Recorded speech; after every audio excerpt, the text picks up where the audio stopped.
The dumb great mother in her cosmic trance, exploiting for creation's joy and pain, infinity's sanction to the birth of form, accepts indomitably to execute the will to know in an inconscient world, the will to live under a reign of death, the thirst for rapture in a heart of flesh,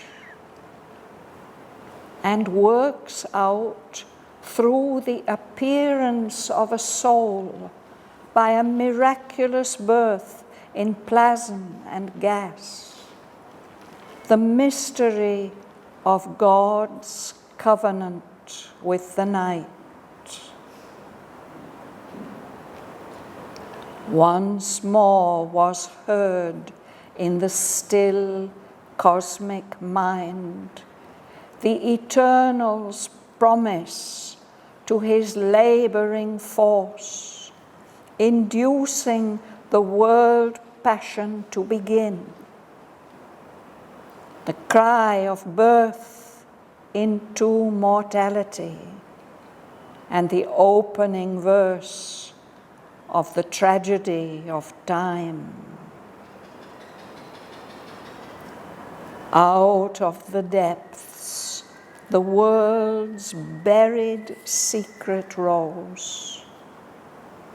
He read the original ukas kept back in the locked archives of the Spirit's crypt, and saw the signature and fiery seal of wisdom on the dim power's hooded work, who builds in ignorance the steps of light. A sleeping deity opened deathless eyes. He saw the unshaped thought in soulless forms, new matter pregnant with spiritual sense, mind dare the study of the unknowable, life its gestation of the golden child. In the light, flooding thought's blank vacancy, interpreting the universe by soul signs, he read from within the text of the without. The riddle grew plain and lost its catch obscure. A larger luster lit the mighty page. A purpose mingled with the whims of time. A meaning met the stumbling pace of chance, and fate revealed a chain of seeing will. A conscious wideness filled the old dumb space. In the void, he saw throned the omniscience supreme.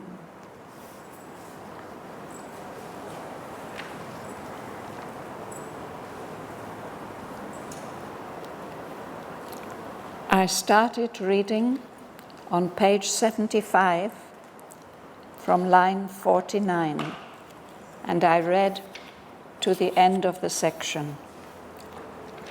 So we can look at these lines now.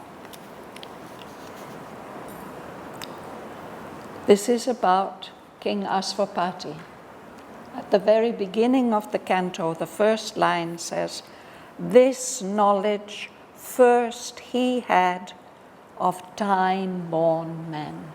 It means King Aswapati was the first human being, the first person born in time who gained the secret knowledge which Sri Aurobindo has shared with us in the previous canto, the secret knowledge. So this knowledge, King Aswapati was the first human being to have it. And here is described on page 74, and top of page 75, something about that secret knowledge. And if we read on from line 49, then we learn a little more about this secret knowledge. Will you start, Kamala? The down great mother in a cosmic trance, exhorting for creation's joy and pain, infinity's sanction to the birth of form, accepts indomitably to execute the will to know in an inconscious world, the will to live under a region of death, the first for rapture in the heart of flesh, and works out through the appearance of the soul, by a miraculous birth in plasm and death. The mystery of God's covenant with the night. Thank you. So this is what King Aswapati is seeing.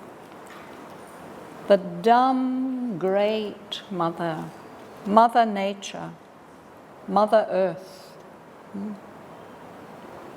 She's in a kind of trance of unconsciousness, this trance of matter. In her cosmic trance, her universal trance, she's doing some work. She's exploiting, making use of infinity's sanction to the birth of form.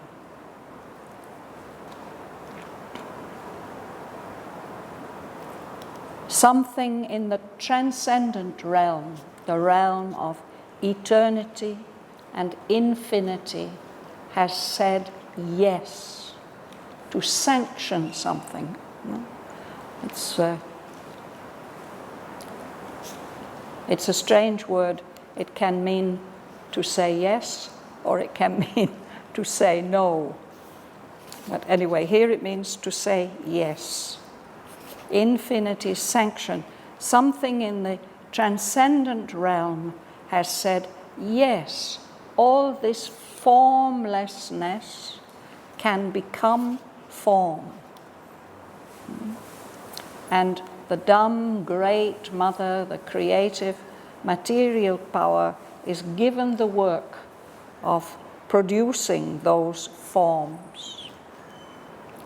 So she accepts this work indomitably. If somebody is indomitable, they will never give in to defeat. They will always persist until they've succeeded. So she, the dumb great mother, accepts indomitably to execute, to carry out. And then there's a list of things that she's accepted to do. She's accepted to execute the will to know in an inconscient world. It's like a kind of contradiction. How can there be knowledge in a world where there's no consciousness? This is one of the impossible things she has decided, she has agreed to do. To create, to bring about the will to know in an inconscient world. The will to live under a reign of death.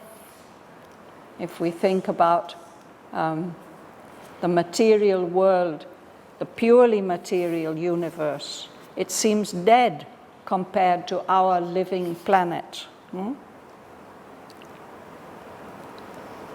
The universe, the purely material universe, seems to be dominated by non-living matter. But somehow, in all that non-living matter, has arisen the will to live. And we have a world, our earth, is full of living forms. So that's the second impossible thing she has accepted to do. And the third thing is the thirst, the longing for rapture, for bliss, for intense delight in a heart of flesh. How come that this material heart that we have, it's just a lump of meat, how come that it can feel bliss, intense delight? It's also something amazing. So these three things she has done, and she is still doing. She's working out through the appearance of a soul. There's not only mind and life and body, there's also a soul inhabiting this universe. And this soul has appeared by a miraculous birth in plasm and gas. If we go back to the beginning of the universe, matter, the way we know it, didn't exist. There was a kind of soup of atoms forming plasm, the most primitive form of material substance, and gas. Out of these primitive forms of matter, all this amazing universe has arisen. So there's been a birth of a soul in this material universe. And through this, the Mother is working out the mystery of God's covenant with the night. A covenant means a binding agreement, a promise, an agreement.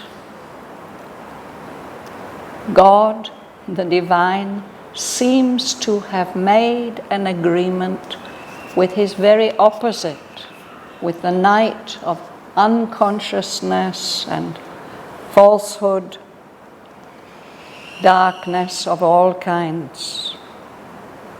If we think back to the very beginning of the universe, whatever we can learn about it, there was no light.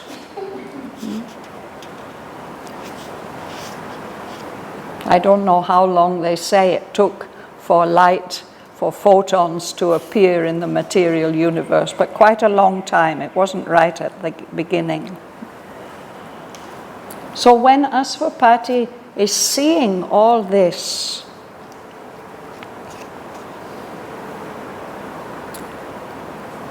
the next person must read, Philomena, once more. The eternal's promise to his laboring force, inducing the whole passion to begin. And the cry of birth into mortality, and the opening verse of the drafting of time. Yes. Once more was heard. Aswapati hears it. It has happened before, at the very beginning of the creation. Now Aswapati hears it happening again. Once more was heard in the still, quiet mind of the universe the promise that was made by the eternal, the infinite, the transcendent being. He made a promise to his laboring force, the mother, the creative mother. He made her a promise, and with that promise, the world passion began, that induced, that gave the starting point to the world passion. This word passion, we come across it many times in the poem. It means basically intense feeling. But it can also be used for a kind of drama. There are passion plays that tell of deep suffering or deep delight. So it's as if this whole universe is acting out a drama of intense feeling. And all this has started because the Eternal has made a promise to his partner, to the Supreme Divine Mother. And when this drama began, it was like a baby being born. When a baby is born, we expect to hear a cry.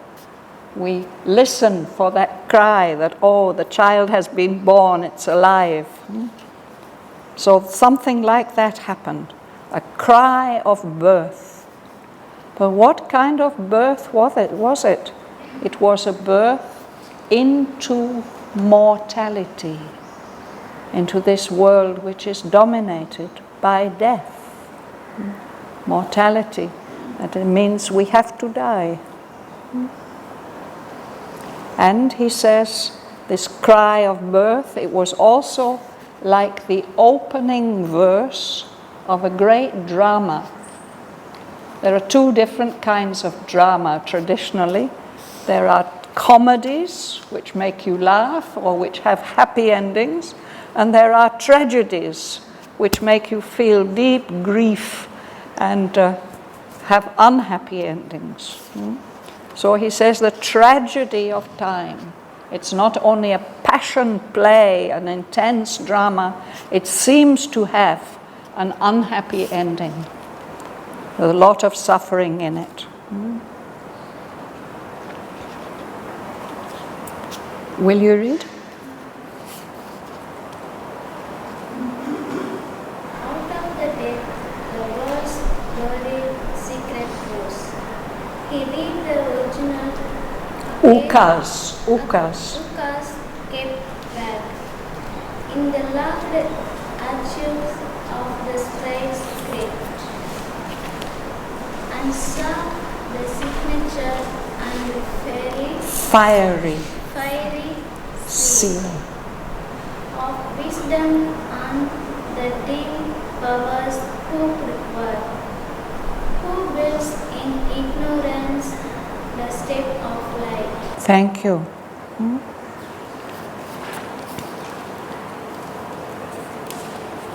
Aswapati sees out of the depths of things the world's buried secret rising up. It reveals itself to him, the buried secret of the universe. And he's able to read this original 𝐒𝐿𝐹. And 𝐒𝐿𝐹, it's a Russian word. It means a command, a command from the very highest authority that you can't question. So there's this command that has been made at the beginning, but it hasn't been revealed. It's been kept back. It's written down in the locked archives of the Spirit's crypt. An archive is a place where we collect all kinds of documents, and they may be kept locked to be preserved. No? So it's as if 𝐒𝐕 is being shown this command that was made at the very beginning of the universe, but it's been kept secret in this secret place, the archives of the Spirit's crypt. A crypt is a secret, sacred place in the foundations of a sacred building. So that's where these important archives are kept. And when he sees that ukas, he sees that it has a signature on it and a seal. A person who's got great authority will have a seal of some kind. Nowadays we have rubber stamps. It used to be that kings had very beautiful rings with carved gemstones, and they would put it into wax and then seal it. So everybody knows that the king has put his seal. He has said yes to this. No? So he sees that something or someone has said yes. He sees the signature and the fiery seal of wisdom. The divine wisdom with a capital W has put its seal and said yes to the work of the dim power. Not a power that's full of light and force, but a dim, dark, vague power. That power works concealed. It is hooded. We can't see who is working or what they are doing.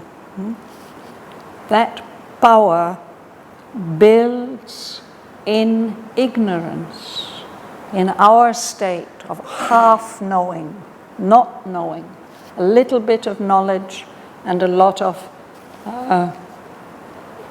ignorance, of not knowing. But this power, there's a power which we can't see clearly, which in our ignorance or in the ignorance of the world is building the steps of light. One by one, more and more steps of light will be built.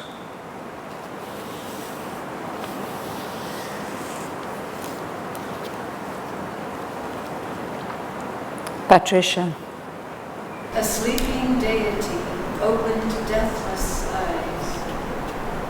He saw the unshaped thought in soulless forms, new matter pregnant with spiritual sense. Mind dare the study of the unknowable. Life, its gestation of the golden child. It's as if he sees a God who is sleeping. Mother has spoken about this experience of going deep, deep down into the inconscient and finding there a being sleeping, radiating light. And she says that when she stood at the door of the cave and looked at it, it opened its eyes. A sleeping deity. We see wonderful sculptures of Lord Vishnu lying, sleeping, or Lord Buddha sleeping. So it was something like that that she saw. It opened its eyes. So 𝐒𝐕 has a similar experience. A sleeping deity opened deathless eyes. It's not a human being. This is a being that cannot die. And when that happens, 𝐒𝐕 sees some aspects of the future. He saw the unshaped thought in soulless forms. Forms that don't seem to have life or mind or soul.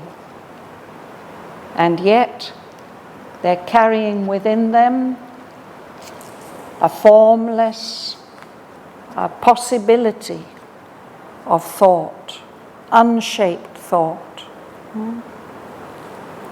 He knows, or he really realizes that what we think of as unconscious matter is actually pregnant. It's ready to give birth to spiritual sense, spiritual meaning.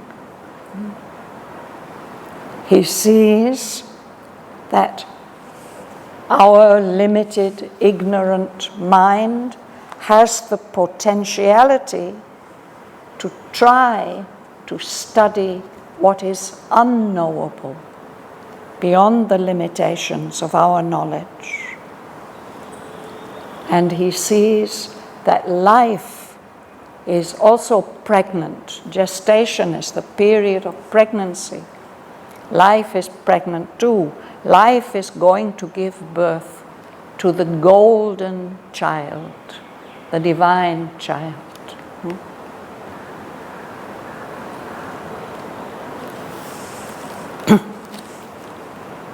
Do you want to read?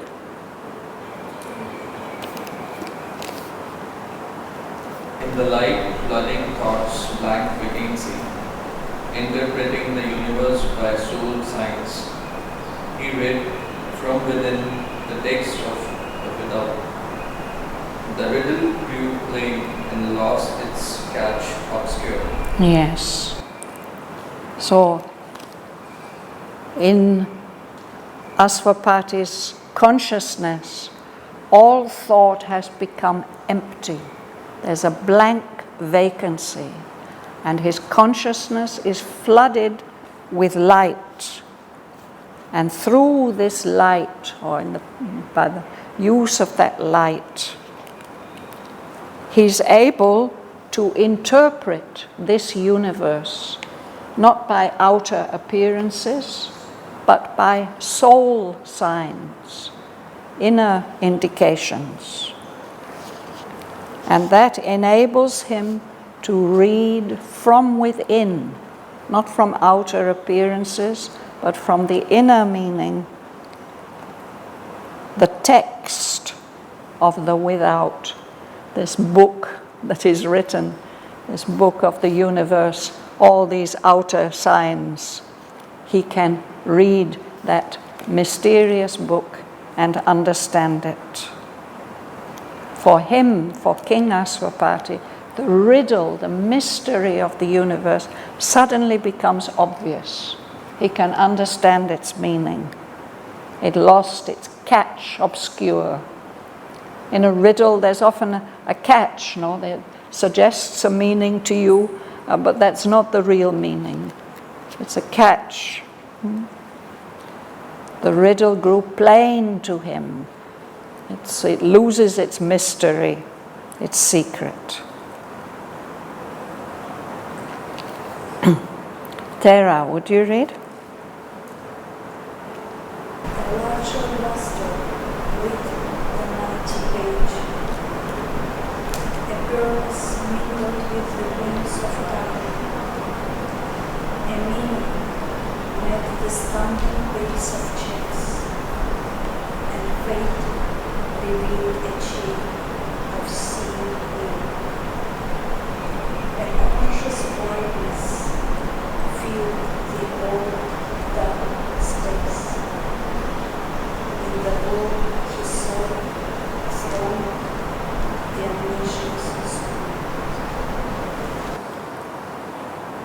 So a larger luster. Luster is light. A wider, brighter, deeper light lights up the page of the universe. And he sees that although a lot of what happens in time seems to be just by chance, by whim. A whim is something that you just do without any meaning. He sees that there's a purpose, meaning, filling the whims of time. It's one of the really important things that we can realize in our life, that this universe is not meaningless, that its development and its happenings, they have purpose and direction.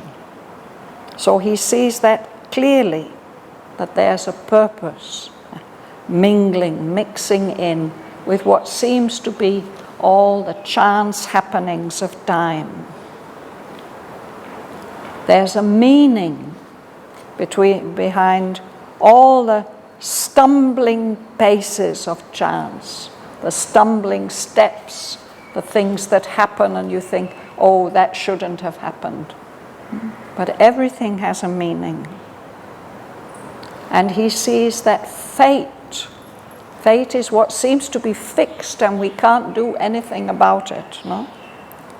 But this fate that seems to be fixed by circumstances that nobody can change, he sees that in fact this apparent fate, destiny, is made up of a chain of conscious decisions, a chain of seeing will. Each link in the chain, each step towards the final outcome has been consciously decided. He looks at the universe that used to be just a big empty space that couldn't express itself in any way.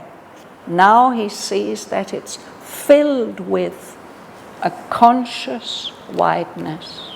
It's full of a being, a conscious being, vast.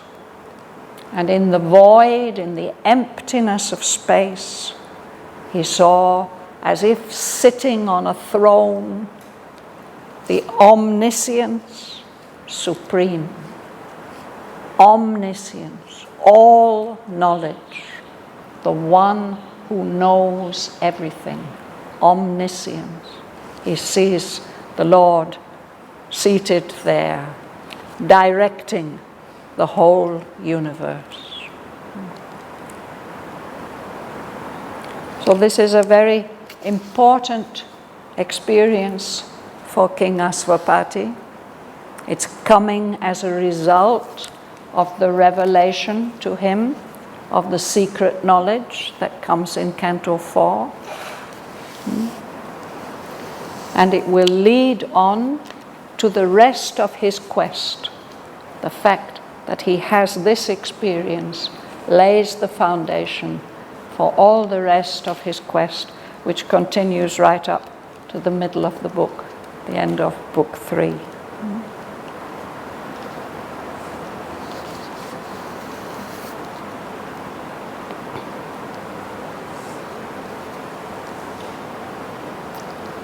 So we'll stop there for now.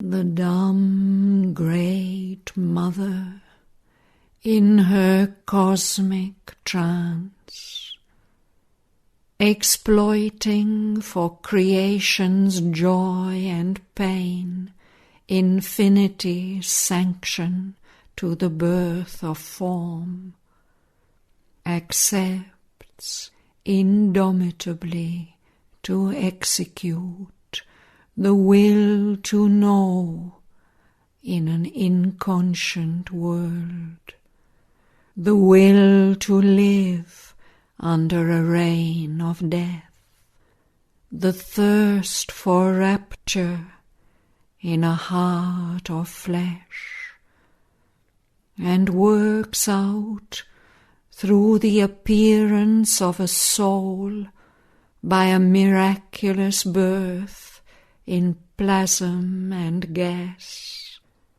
the mystery of God's covenant with the night. Once more was heard in the still cosmic mind the Eternal's promise to his labouring force, inducing the world passion to begin, the cry of birth into mortality, and the opening verse of the tragedy of time. Out of the depths the world's buried secret rose. He read the original ukase kept back in the locked archives of the spirit's crypt, and saw the signature and fiery seal of wisdom on the dim power's hooded work, who builds in ignorance the steps of light. A sleeping deity opened deathless eyes. He saw the unshaped thought in soulless forms, new matter pregnant with spiritual sense. Mind dare the study of the unknowable, life its gestation of the golden child. In the light, flooding thought's blank vacancy, interpreting the universe by soul signs, he read from within the text of the without. The riddle grew plain and lost its catch obscure. A larger lustre lit the mighty page. A purpose mingled with the whims of time. A meaning met the stumbling pace of chance, and fate revealed a chain of seeing will. A conscious wideness filled the old dumb space. In the void he saw throned the omniscience supreme.